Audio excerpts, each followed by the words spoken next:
Welcome to the podcast and video. Joining me as ever are bi-weekly. I like saying that, bi-weekly or fortnightly. It's Paul Hill, of course, equity analyst, full-time investor, very enthusiastic guy. Guy doesn't sleep. He's looking at stocks, looking at the markets all day long. He's literally worse than the crypto traders. The crypto markets don't shut. That's why you got so many crazy people who trade crypto, because they haven't had any sleep.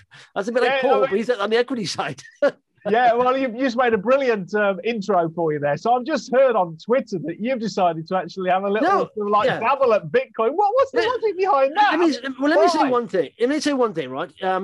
You wouldn't understand it because... No, I don't. Because I'll tell you why. Because you're a fundamental guy, and you do very well in fundamentals, and you really look at the chart. With Bitcoin, there's no fundamentals. You can't value those kind of things, like 700 billion is worth, which is ridiculous. So all you can look at is a chart. But you can look at what's behind this, right? And this is what you said to me, because I looked at the chart, and I've been looking at Bitcoin for a while, and this is a very bearish looking chart. It's rolling over. And I'm not forecasting. I'm saying when these metrics last hit, it's sold off by 52%. And I'm talking about the relative strength index. And Bitcoin momentum is so strong, you hardly ever get the RSI coming down below what's 50. It's 0 to 100, the scale is. I said, now it's just about to hit 30. Last time that happened was in the Dash for Cash back in March. It sold off 52%. So there's all the Bitcoin got people saying, yeah, buy more, buy more, buy more. I said, no, I wouldn't do that, buy more, because it's just a crazy sell. I mean, it's going to fall over. It's going to roll over. The selling begets selling. You'll see that happening. And it is starting to happen. But you said to me, hi, share pickers. Are you really saying you've just purchased some Bitcoin? Yes. May I ask why? Given there's a real possibility that the US adopts similar restrictions as imposed in Turkey, China, India, etc., environmentally and money laundering too, crypto mining is a nightmare. Those were my exact You're just words. doing that for likes. You're just doing that for likes and popularity. Now, you're speaking like an old man. Okay. Are you really? Now, I just want to be 100% crystal on this one, Justin. So this is a trade, as I understand, for you. It's not an investment. It's a short-term trade to see whether you can make a few buck. Yeah. Now this is what it is. Right? I put less than half of 1% in my entire sort of liquid portfolio into crypto. That's all I've done, because I want to be in it, because it's very interesting. I'll cover off. Okay, I understand. Let me say one thing. So yeah, it's a trade, but let me say one thing on Bitcoin. Because I question it on three areas, right? Let's look at the asset status of Bitcoin, because people say it's a new gold, and I believe it probably is the new gold, because kids of this generation are not going to be buying gold. My nephew, who's 20, he's all over crypto. Most kids that age are. It's so easy to transport in out your wallet. Unlike gold, if you buy real gold, you go, I don't know, you store it, you get someone to store it somewhere, right? Stuff. It's hard work, right? So I think it is, for this generation, it is the new gold. So the valuations of a trillion, more than a trillion market cap, I don't think it's fanciful. I really don't. It can be the new gold. And is it an asset? Yes, it is an asset. And that's why all the fund managers are getting into it. If you've got an asset that's performing very well, it's outperforming every other asset, fund managers say, why haven't you got exposure to that asset? So they buy some, it becomes an asset. Same as gold. Gold you can't buy anything with. It's useless. Ready to press gold. There's a little bit of industrial stuff in there. Now, environmentally, gold has never been good either on environmental levels. If you look at the ESG model of gold, it's been wars, there's been mining, there's been communities broken up of gold. It's one of the worst carbon footprints ever, gold. So you can't compare gold and Bitcoin together on that, right? And also, Bitcoin is actually driving now innovation in this field. I mean, most of the farms, of course, are in China. They're using probably coal-powered fire stations. But everyone's target is carbon zero by 2050. This will drive. There's so much money in Bitcoin now. It's driving it. In fact, it's already happening. There's already coins being mined off renewable energy, wind, and solar. So it'll drive that anyway.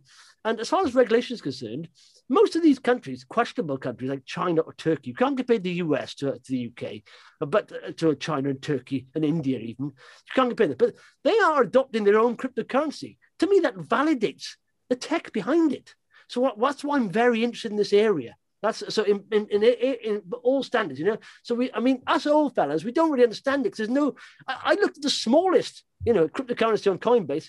It's valued at 145 million. I thought I wouldn't touch a company on the stock market at that level. So it's nuts. It's completely berserk. And I said to Glenn, who's a writer of cryptocurrency, I said, these cryptos need a 95% sell-off to make them even attractive, really. But the hype is there. Why is the hype there? Is it built on nothing? It's not. The tech is very good. Bitcoin's never been hacked into. And the best hackers are in crypto. Never been hacked into ever. So I'm glad. I tell you, I am glad we're taping this because this is evidence. Let's park it and let's see what's happened. No, I think they need a 95% sell-off. I really do, because it's nuts. We are in tulip territory. One last question, yeah. If you're using it as a trade, yeah, what do you bring of insight to that trade, which is not already known? I mean, it's just a punt, mate. No, but with Bitcoin, not so much. Ethereum, every sort of development now is based on the Ethereum network. I think Ethereum, the market cap is still sort of ridiculous, but it's not anywhere as big as Bitcoin. But no, it is. I just think if you want to, after a big sell-off, I genuinely think it's a lot easier to hold Bitcoin than gold. So I just see it as a store of value, really. I do an asset. It'll probably outperform gold now forever. Okay, right. Let's move on to a real business, mate. No, I agree. No, I agree. We can laugh and diss it and move on. But listen, when you are not in the best performing asset the last 10 years, you've got to question, in fact, maybe I should have had a bit of exposure. And there are guys a lot better than us into it, you know? I mean, there's like, who's that guy who's in charge of Virgin Galactic or Virgin Space? He's a billionaire. And he said a long time back, and I sort of, he said, even if you are the biggest cynic... Are we talking of Richard Branson or Chamath Apatia? Yeah, Chamath, yeah. He said, even if you are the biggest cynic of crypto, right? Just get a 1% exposure to it, just in case. And that's sort of what I'm doing.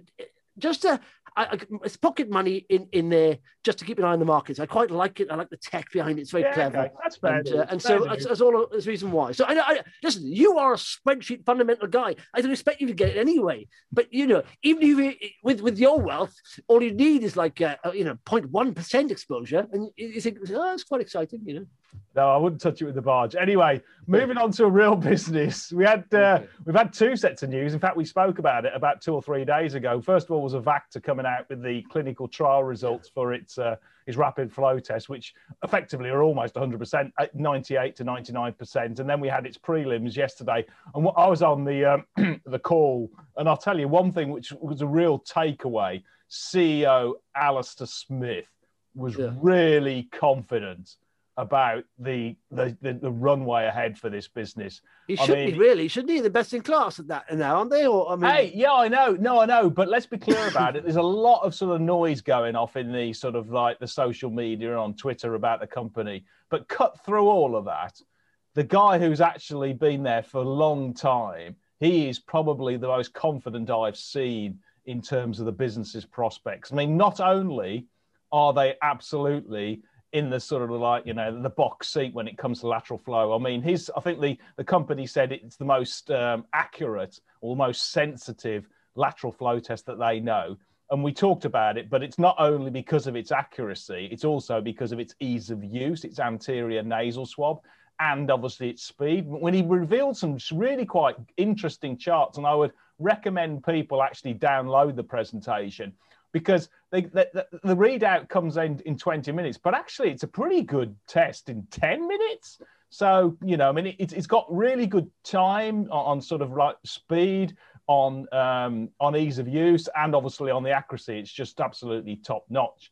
Now, putting that, just finishing up on that, the sort of timeline which he talked about was such that they're going to get CE marking hopefully in early May. And then they may even start making sales in May. And they've already lined up manufacturers. They've got Mo Logic, Abington Health, and I think BBI Solutions just in the UK. And they reckon they can get, when they really sort of like get the motor running, between 5 to 30 million units per month.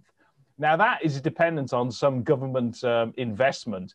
But given the accuracy and the ease of use and the need for these things, then I actually think it's going to be well over 5 when it really gets going. And if you just run a sort of 10 million sort of like month at £5, just say, because they did indicate it was a mid-single digit type of pricing for large volume, they say that's 50 million per month. And, that's a huge runway. So that seems to be really sort of like. So what would you expect the margins on that to be then? 50 million. Well, I would say. I mean, I know the government is going to hit them hard in terms of margins, but I would say minimum 30% gross margin, and most of it will just drop through to the bottom line because there won't be any sales and marketing associated with it and any other costs. So that could just be enormous. But that's just in the UK. He did say, which is absolutely fascinating. And again, I'd say to people, have a look at the tape and stuff. Strong demand in Europe, yeah, and they could easily do triple, quadruple that, I believe, in volume out in Europe. And then he's actually looking for, or the company's looking for manufacturers in the US because again, I mean, these are just enormous markets. So you've got a huge. How long? What I'm worried about here is two things. Listen, it's best in class, and whenever you look for a product that's in a competitive market, you got to go for best in class. And so they have that. Now, my concern is this. First of all, the valuation already of Avacta is around about 600-700 million. Yeah, 610, I think it is. Okay, and how long do they have? Will it take them to get this commercialized? Do you think to get the market? Well, I don't know if you saw the news today, but they're saying there's studies out saying that even one vaccination helps reduce drastically infection rates. I mean, Wales are opening up early. I think we should probably do that because I've seen the hospitalizations. They're on the floor now. They're below 200. They're up at 4,000 a day at peak, and now we're below 200-day hospitalization rates. So I'm just thinking, how fast can they get this to the market and commercialize it? Because they've got the product, but they're just getting it to market. I mean, he didn't give us a specific date, but I would say, given it's the 23rd of April, I'll have a guess. 23rd of May will when they'll basically be able to start selling these products. I'm just guessing because I don't know, but he did indicated it was going to be towards, sometime in May immediately, which means that they've already got volume in my view. I mean, MoLogic's probably already sort of like sorted this one out. So there's the rapid flow, which is an enormous opportunity across the world for royalties and for obviously their own manufacture. But they're making very good progress with their chemo warhead prodrug, the prodoxorubicin, and that goes into clinical trials in Q3 as well. And again, they're getting first sight of results on that one towards the end of the year. And again, that is a massive billion market. And he went through on the slides quite a few of the the other leading partners he's got across the whole world in terms of biopharma, across numerous different application areas. And I mean, the opportunity is massive. And one thing. So you're not concerned? This is a lot of this is priced in already, or still lots to go? You think? If I was brutal, I would actually say, well, the share price at basically the market cap at 600 million is predicated just on reasonable volume for the lateral flow at sort of 5 to 10 million, and then you get the rest of the business for free. And one thing in terms of when you come to valuation, one thing you come to with their reagents for the Afama technology, that actual platform, it's shown a huge light worldwide on how successful it is at developing rapid diagnostics for any type of infectious disease. I mean, just look at what's happening in India. They've started, basically vaccinating hundreds of millions of people, but they've got a nightmare going on because they've got this double variant. And this is what you're going to need: leading cutting edge technology to be able to test people.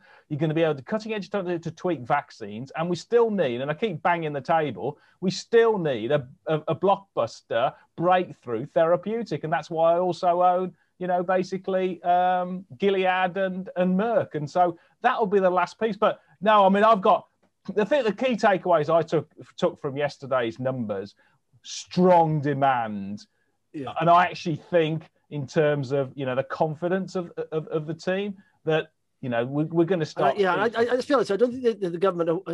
We've seen they're prepared to splash the cash if it's the right product to get this done.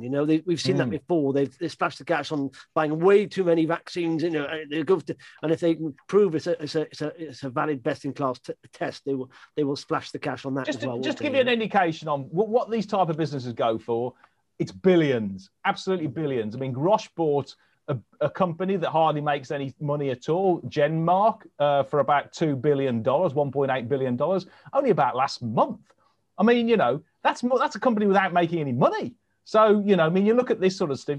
So anyway, we'll wait and see. Do you think you're a bit proud of UK? The UK is still, yes, exactly. Amazing companies, and it's brilliant. I mean, you've got to tip your hat to these guys. And now, another business that is. Let me just say one thing quickly. I don't know when we were getting. Yeah, this, please do. You're talking there about margins and valuation. Now, a couple of people in the club, saying how does Paul look at margins and valuations? Because I try and keep it simple. Now you can go in depth, but I like to try and keep it simple. I do look at things like revenue. I look at the market cap and all that stuff, and I look at the obviously profit and the multiples of that, and then maybe a couple of peers. But there's different values. That's why people find it hard to get into shares and investing, because there's so many different versions of valuations. Like you can go on profits or on revenue. You can go with market cap. You go with EV.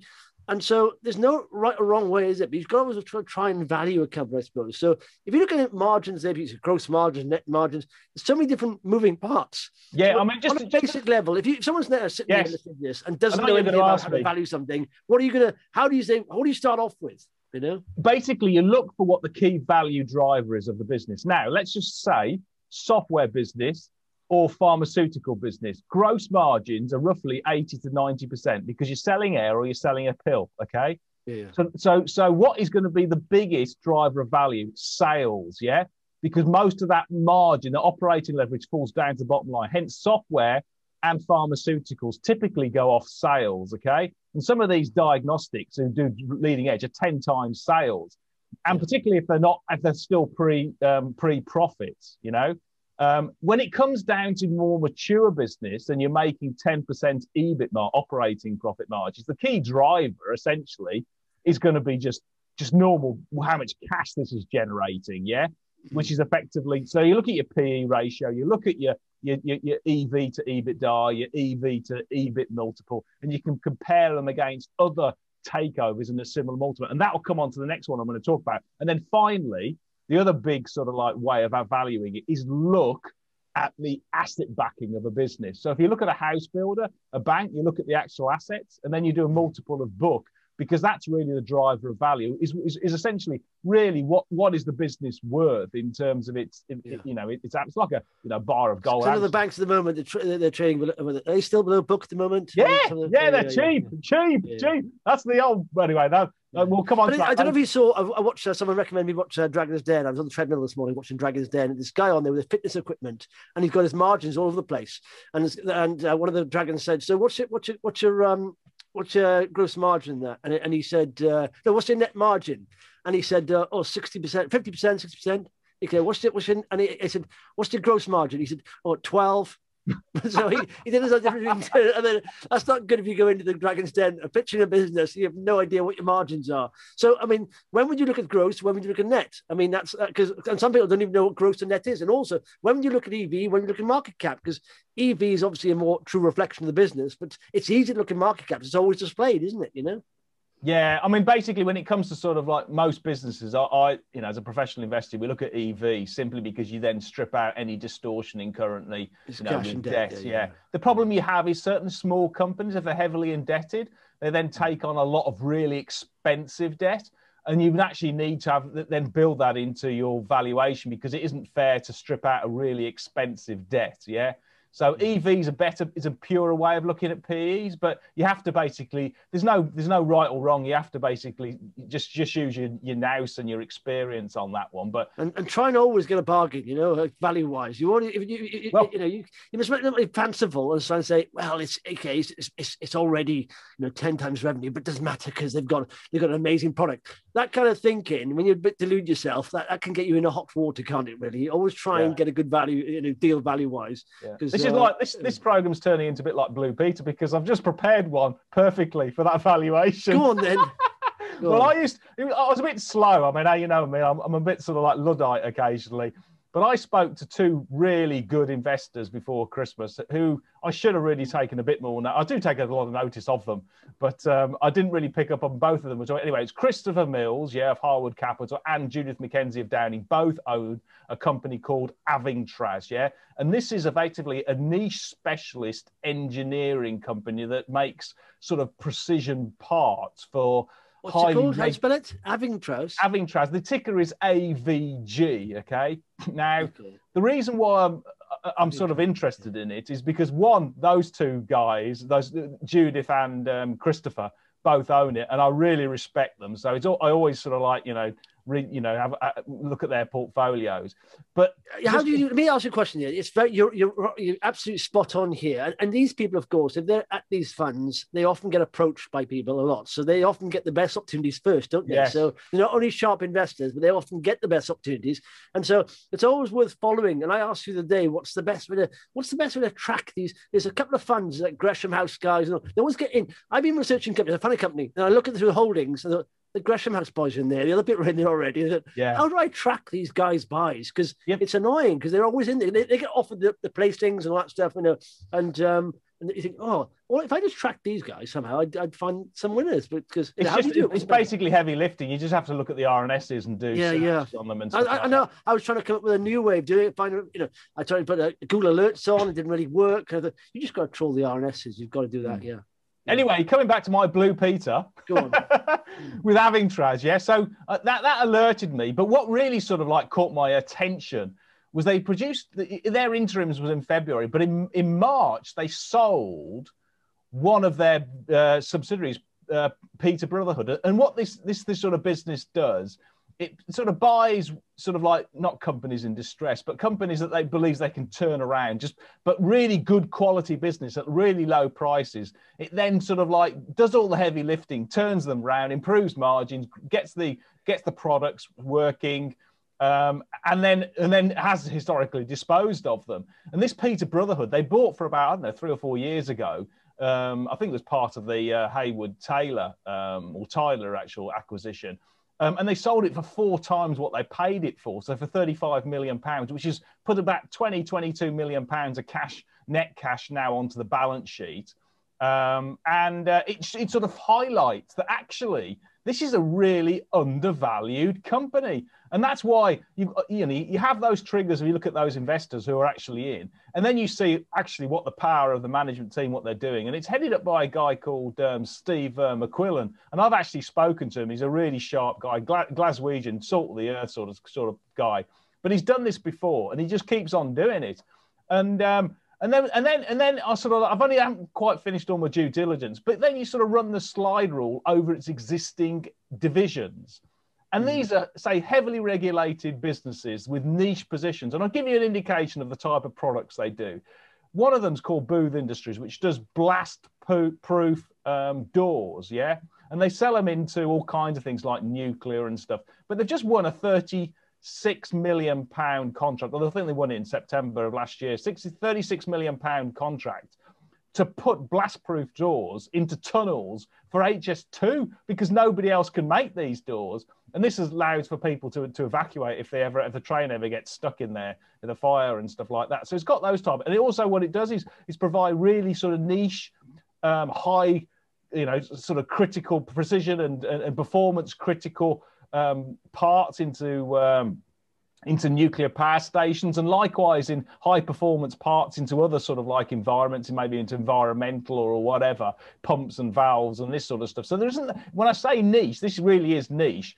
And I think what Steve will do will be increasing the margins of this business consistently, and then you'll be unlocking more value. And I just look at it currently on the margins, and I did a sum of the parts. And I just put a 12 times EV/EBIT multiple. And frankly, these type of businesses go for like 14, 15 times, sort of multiples. And that's just on what they've got on a low margin at the moment. So I'll put it on a modest multiple, and I get sort of like £4.70 because they've got some bit of spare land in Luton they're currently selling, which will bring some money. And they've got the £20 million odd of cash. They've got you take off a bit of sort of like the for some of the parts, some corporate costs. But those two businesses are really good. And they're doing I think they're on the hunt basically for more acquisitions. I'm sure they are because they've got, they know they've got this formula that works for them. And it seems to drive value. And if you look at the share price over 10 years, it's gone up by 18% per annum, which actually, frankly, has just blitzed every single index, including the S&P and NASDAQ by a mile. It may not have blitzed the Bitcoin chart, but frankly, it's done pretty damn well. Yeah. If you look at it over a 10-year period, and there's a video. Look at that chart. Now, the thing is, the annoying bit is that look at the holdings in the company there. And most of the guys that got Harvard Capital, what they're getting down here, something like 260. Yeah. They bought off another guy called Nigel Ray, who you may have heard, who's basically who's a long-term investor. But what it says is that this business, in my view, contains a lot of hidden value, and then a real lovely nugget on top, which I think is in the price for free, is they've got this they've just basically set up this business called Magnetica. Okay, they own 58% or 59% of it, if I recall correctly, and this is developing cutting edge technology to do small form MRI scanners, largely for children, for gynecology stuff, or alternatively for the veterinary. And they reckon it's a £400 million total addressable market. And of course, this will be a lower price point, easier to put in and easier to service. They're still some way away from commercializing it, and they're still developing the technology, but that's in for free into the valuation. And if they ever commercialize that, that will go for a big multiple of sales, not actual EBIT multiple. So this is in my view, this is a business that actually has got a lot of hidden value. And again, another guy I actually I really rate is a guy called Simon Thompson, who's been in this for some time. And he's seen it, and he saw it early, but I think there's still quite a long way to go because I was running. Yeah, look at the chart there, though. All-time high. I'm going back to 2012. It was down at like sub 80 pence, and now it's 340 all-time high. And I'm thinking, do you know what amazes me though? Is that you watch a lot of stocks. I watch a lot of stocks as well. And just how many stocks we sometimes don't even hear about. It's not like there's 10,000 stocks. I mean, like 3,000 maybe, less than that on the market. But every now and again, I come up with stocks. Even if I'm looking sub sort of 20 million market, there's stocks I've never heard of. Where does that come from? I think the difficulty with investors, in the past is actually because there's a lot of moving parts in this business. It's quite difficult to sort of unpick it and unpack it in terms of what's in there, what's not in there, and how to value it. But again, I haven't finished all my analysis, but I'd point investors, put this onto your stock list and have a good look, because it looks like a significantly undervalued company just on its current metrics. And I think actually, Steve, and the other thing which is actually quite good is that not only has it got the biggest shareholder, Christopher Mills, who I really, really rate, and Judith McKenzie, Steve is obviously the CEO who's doing a great job. But the chairman also I really rate, and I've followed and invested with him before in the past. A guy called Roger McDowell, and he's absolutely one of the sharpest pins in the box as well. So, and he's got plenty of shares in this business.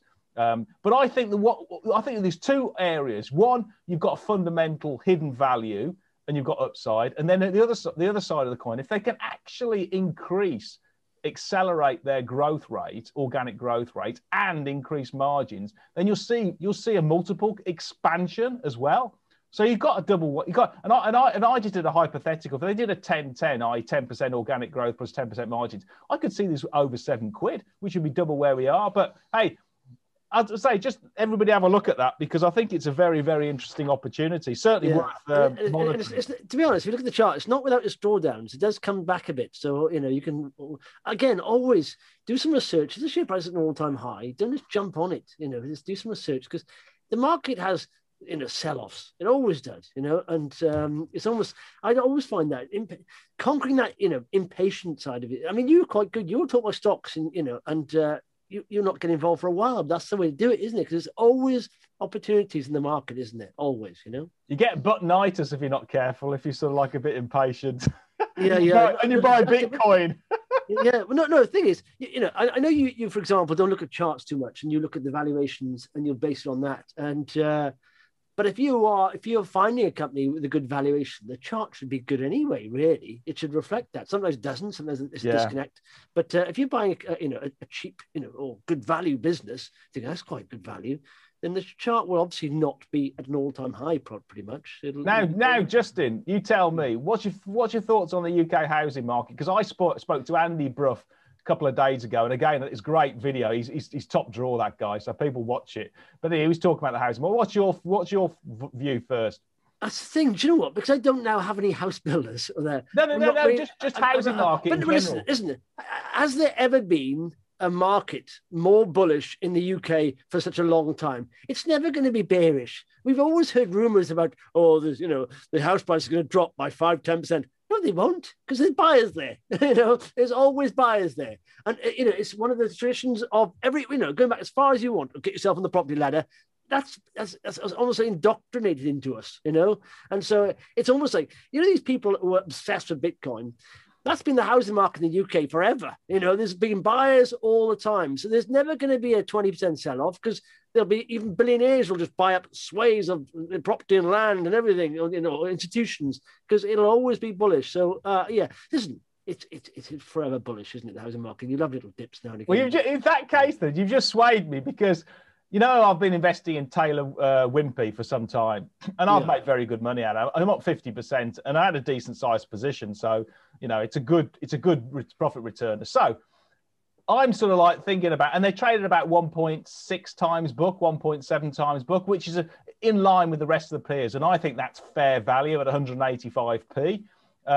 And so I'm sort of like thinking, I should have taken some money off the table. But you've just convinced me, because I've got the same view. They're paying a good dividend.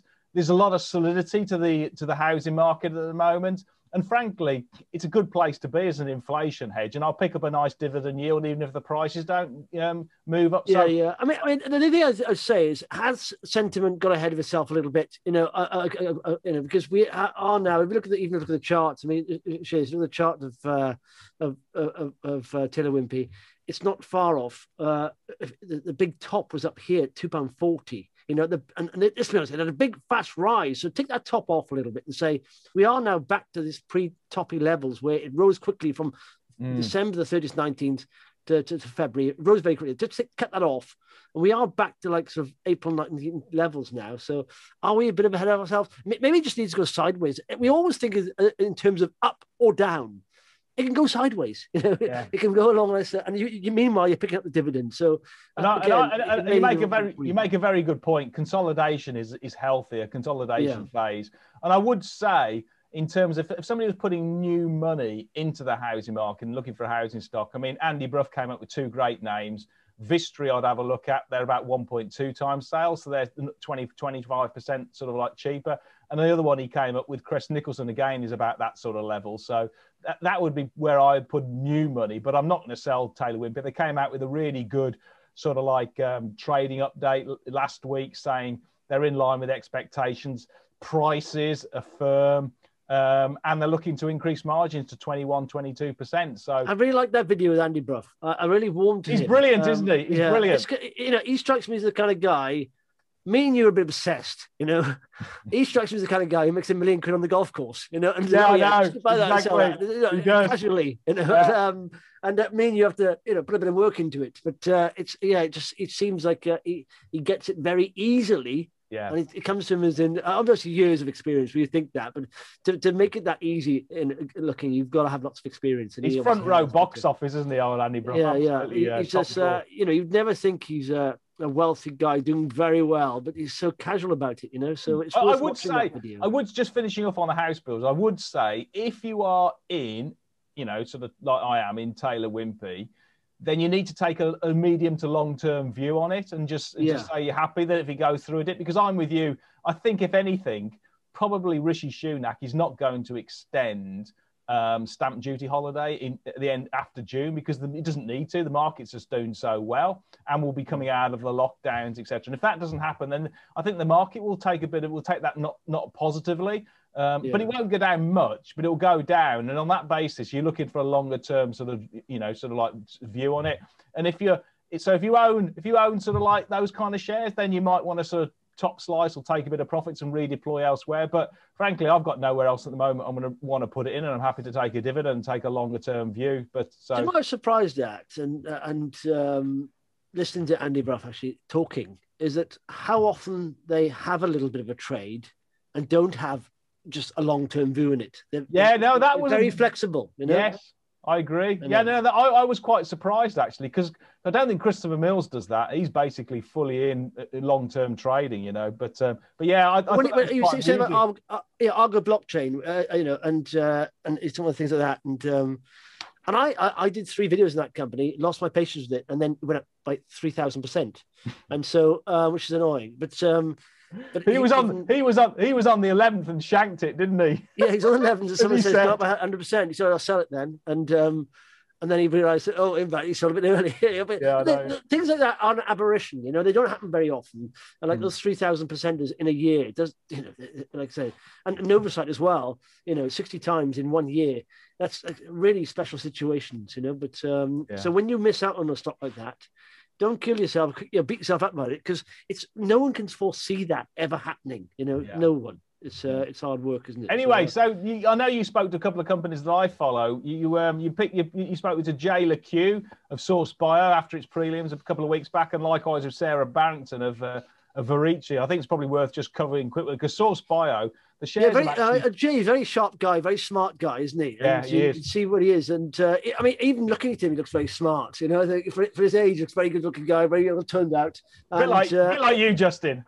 Yeah, but no, I was very impressed with the operation. Again, you know, they pivoted that business into a very hot space very quickly, and that always tells you something about the management. If a management can do that, let's be honest, when COVID locked down, they weren't in the ideal position. No business was, but then all of a sudden they almost caught the big wave. You know, they were switch, pivot straight away, catch it, and that says to me that they can pivot back out as easy as they can pivot back in, you know? And so they understand that there was a hot time. They've earned a lot of money there. So I quite like Jay a lot. But what I liked talking to Sarah Barrington is I didn't realize how big that kidney market was. Massive, isn't it? It's comparable to the lung cancer market, which everyone knows. Bigger than lung cancer. Everyone knows that's a big market. But yet, and the fact that they have, you know, a position that market is unchallenged in one of the areas. The immunodiagnostics, basically for kidney transplants. Yeah.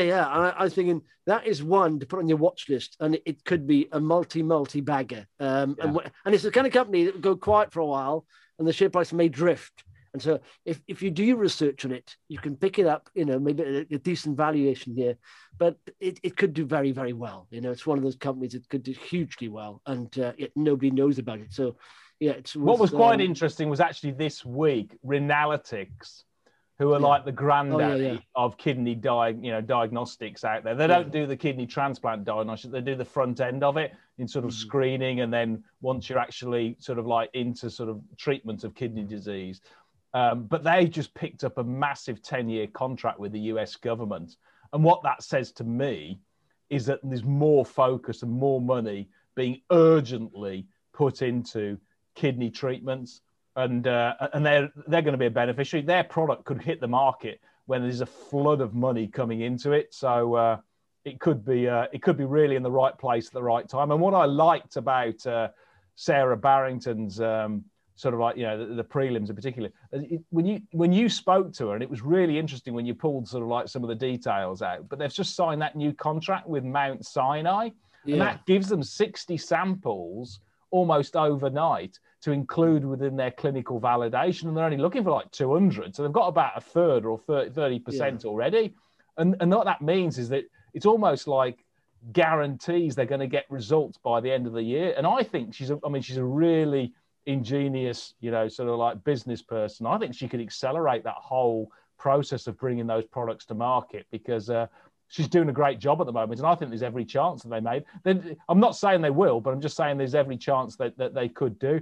And their closest competitor is a company called CareDx, who have got the current standard of care, and they're valued at nearly $4 billion. It just shows you the opportunity. I know. And what's nice though is that we had the IPO hype here, and it started at, let's be honest, we bought the IPO. You talked about them. I thought, I know, it was ridiculous. I didn't pull the trigger. 20 pence of, you know, it was ridiculously undervalued at 20p. I mean, it was frankly, it was a gift for people.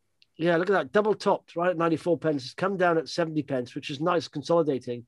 And so this is the time to start doing some research on them, because, well, total market cap is just about 100 million today, compared to a runway of literally billions. So, you know, you're right in terms of the opportunity here. And the other thing, which is again, which I like as well, into, you know, SourceBio, and I've been banging the table about these guys for some time because they're a quality outfit, and Chris Mills owns about 30%. And on that video with Andy Bruff, who did he defer to when it came to life sciences? Yeah. He said, my antennae pick up where Christopher Mills is involved. Yeah, he just jumps in. If he's recommended a health stock. Exactly. Well, you can probably find old Andy Brough wants to get into these guys. Now, what's interesting is the shares have come off a bit because, some of the gas has been taken out the testing market across most of the testing stocks. And at the moment, I mean, they're undervalued, and I think you get the PCR testing business for free, because if I ran the sum of the parts on SourceBio, and I was getting a fair value of £2, £2.20, and that's a modest valuations, and that's without the COVID testing part of it. And there's still, frankly, going to be masses of COVID testing, PCR, and I think they'll get into lateral flow, and I think they'll get into the next. And genomics is doing really well. And the other thing which has hit them this last 12 months. Is that obviously their biopsies and their cancer screening services they do for the NHS hasn't happened because we've got 4.7 million people on waiting lists, and that's just got to happen. We're just going to have to get through that, and they're in an absolute A-ball position to be able to help the world, well, to certainly help the UK get through that mountain of patients who desperately need care and they haven't been able to get into hospitals. So I could equally see them get this huge sort of like tsunami of demand in just their base business over the next 2 to 3 years, and that's what he said in his prelims. Substantial, sort of like pent up demand and order book. Yeah. Well, that's why I keep saying if you're looking at getting into some of these companies that are in the hot space of COVID testing, make sure they've got a decent business to pivot into once this cools down. Because he did say actually, Jay, and you mentioned the company Boston. They have predictions for the peak of the testing. Was it? Boston Consulting Group. Yeah, Boston Consult. That's a bit out of date, but yeah, that's right. Yeah, at least a third of what the peak is going to be ongoing, and I would agree. There's no doubt about it. You just got to look at these. Double mutation out in India. I mean, it's just absolutely ravaged that states. There. I was always surprised why India didn't get a bigger wave previously. I thought, why? Because they've got these big cities. Lots of people sharing similar rooms. I thought, why haven't they got a big peak there? And of course, sometimes there's a lag, like we've seen recently with ours. But it's nice to really have this vaccine program kicking in here, because you can see a massive effect. And I always go back to that stat. 80% of the people in hospital through COVID were over 80. They've been done. They've pretty much been double vaccinated now, So luckily now, hopefully, our hospitals will not be paralyzed by a new wave, new variant. But we still have to be, very vigilant. Like I say, testing, that's where that comes in. And that's where that helps. So, I do feel like we're going to have a decent rally in, this next month towards the opening. Maybe Boris will even bring it forward a bit. I don't know if he will, because, the Welsh First Minister is electioneering a little bit. He's brought the dates forward. But, maybe I'm just thinking we'll have a little bit of a rally now to all sort of leisure, hospitality, even banks, all that, forward-facing economies, that retail economies, well, that's towards May. And then, of course, you've got that sell in May thing. But I don't think that'll happen maybe this year. Or maybe it will happen towards the thing, but maybe because April's a good month anyway, isn't it? So, generally. Well, let's just follow that one through, okay? So we've got this reopening, retailers. Now, a theme which came through from both Andy Brough and from Jamie Constable. He's another guy who's worth having a look at, N+1 Singer. He's a partner and chief economist. But the interesting thing that they pointed out, one of the many interesting things they pointed out, was that UK retailers, because of sterling now increasing to 1.4 against the dollar, their profits are likely to absolutely moonshot over the next sort of 12 months. And as you get that reopening double whammy, I mean, you just look at the high streets. The bullring was jam-packed the last couple of weeks. Now, but also, I wouldn't diss the online guys either, because they've got the same benefit of sort of like increasing strength to be able to import stuff in. So as people want to spend, I mean, I would say, that's not a, crazy thing to have a look at, is some of the retailers which are beaten down. And that's got a double effect, because a lot of the worries over the UK commercial banks, the likes of NatWest, Lloyds, is that there's still going to be a hangover from COVID in terms of bankruptcies and non-performing loans. But if you get that last piece of the jigsaw, which is retail, which is really at the epicenter of those worries, and you get restaurants coming back, then frankly, all those billions of pounds that the banks provided for last year, like the US, their cousins in the US, they're going to start releasing them pretty certain, pretty soon. Well, yeah, do you know what? It's very interesting because I don't know if you saw that, but analysts, it was in the Times this week, said UK is set for its sharpest economic growth since 1988. Of course, we had a bit of a forced sort of recession anyway, but analysts have upgraded their GDP projections for 2021 amid signs that households are itching to get out and spend.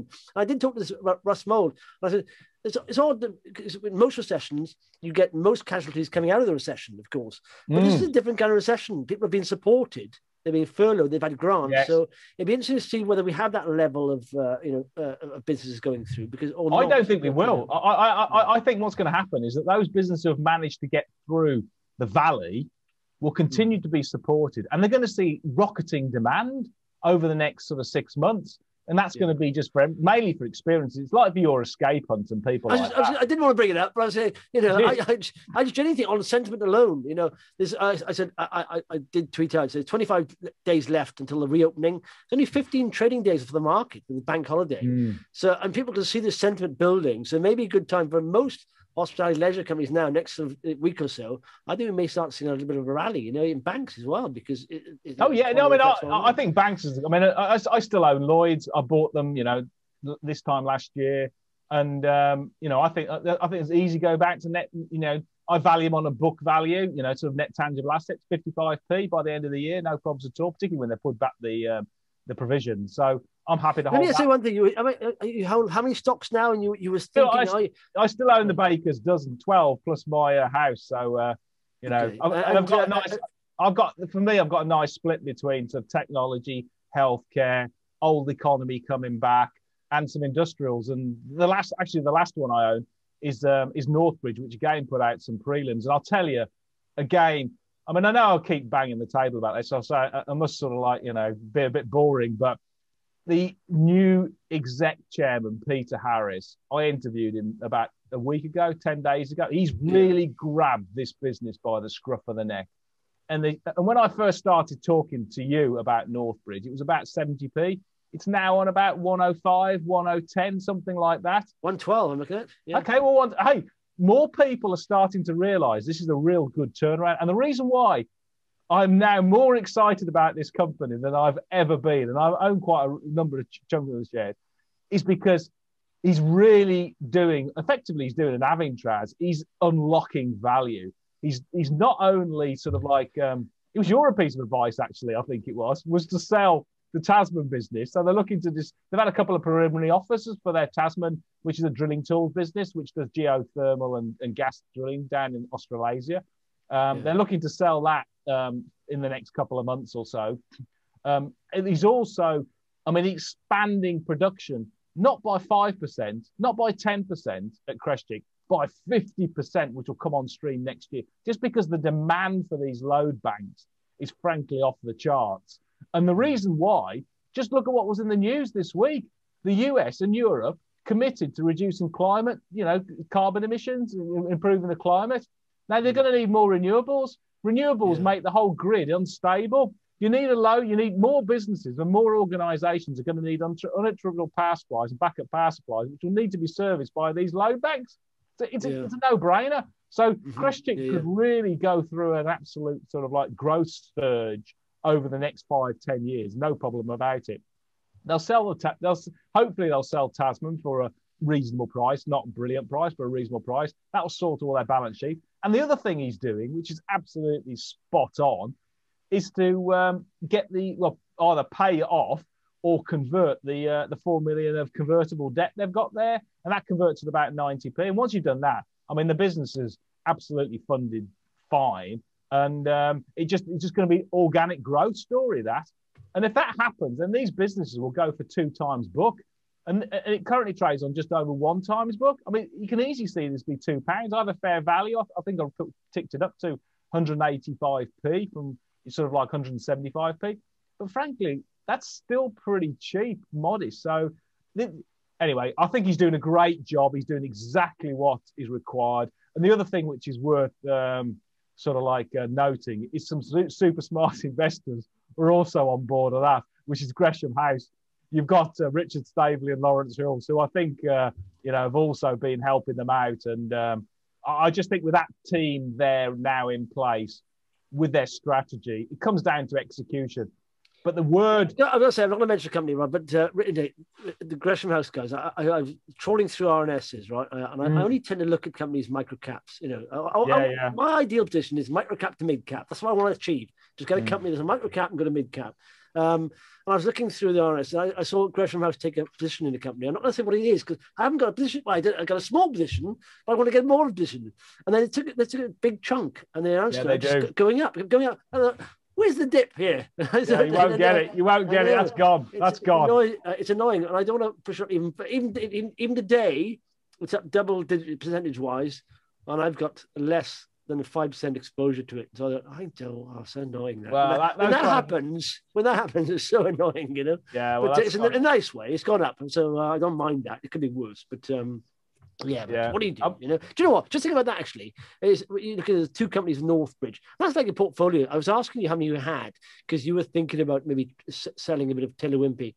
And that's always, your portfolio is only as good, really, as the weakest, lot. So that's why having too many shares. If you own too many shares, you'll be dragged down. Your portfolio performance will be dragged down by the losers. So yes, you can diversify massively. Because I know people who've got, haven't got a huge amount, big pots, but they've got like over 20 shares, and you shouldn't be doing that. You're not going to achieve decent reward if you've got 20 shares plus some funds and all that stuff. You've got to bring it down and focus a little bit on the good ones. And really do some deeper research, and then have a fund if you want to diversify. There's not you're not as people. You are not a fund. You don't have millions of pounds to allocate. You haven't got that, So you've got to. That's why. In my view, it comes down to your risk tolerance and time horizon. Yeah, it does. It does absolutely. That's what I say. If you want to achieve multi bags, or you want to get revenue multiples of what you put in, you can't be holding 20, 30 stocks. You can't hold 20, 30 stocks. You can't do that. It doesn't. Yeah. So if you want to take on a bit more risk, a bit more reward, you've got to take on a bit more risk. Full stop. But that means you have to do some research. And I like Buffett's. I don't know if it's Buffett's. They're always attributed Buffett, but he said something about. Diversification is for the ignorant, basically. You can diversify, you can protect yourself against risk, but you also against reward as well. And so, but there we are. But that's the same with Northbridge there. Stick with the company that's most potential, stick with that one, sell the other one.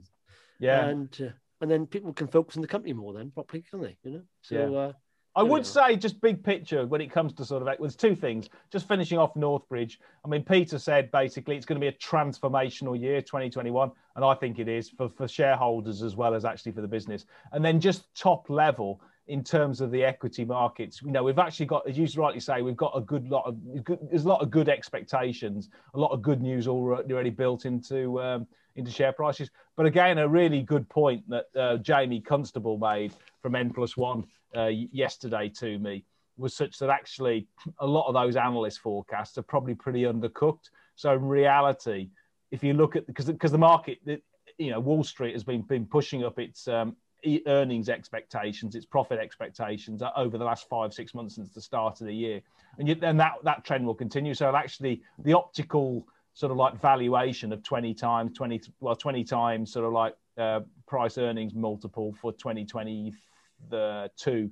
earnings, it looks rich, but actually it's probably a lot less than that. So I think if we do get a bit of a dip in the next couple of months, we could equally see a big rally again going into the new year. And I think it's a brave man to sort of like come out the market, because I actually think we could see a big jump later on as people realise the earnings power of operating leverage. Because what it's done is cleanse so many businesses and made them super lean, super efficient.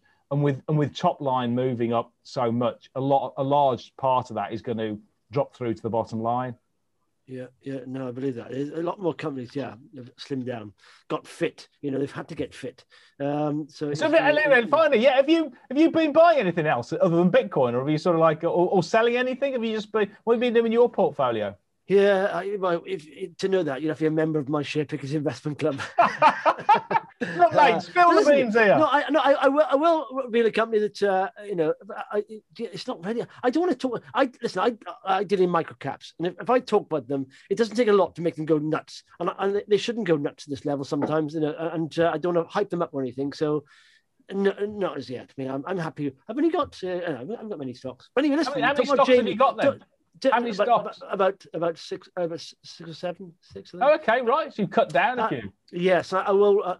I send what I sent. We figured this out in my chat group that we have. People want to know what I'm buying and selling all the time. So don't worry about what I'm selling. I get it wrong all the time. Don't worry about what I'm selling. And like I said, people sell for personal reasons, and sometimes I sell because my portfolio is too big, or I wanted a bit of cash because I think there's opportunities coming up.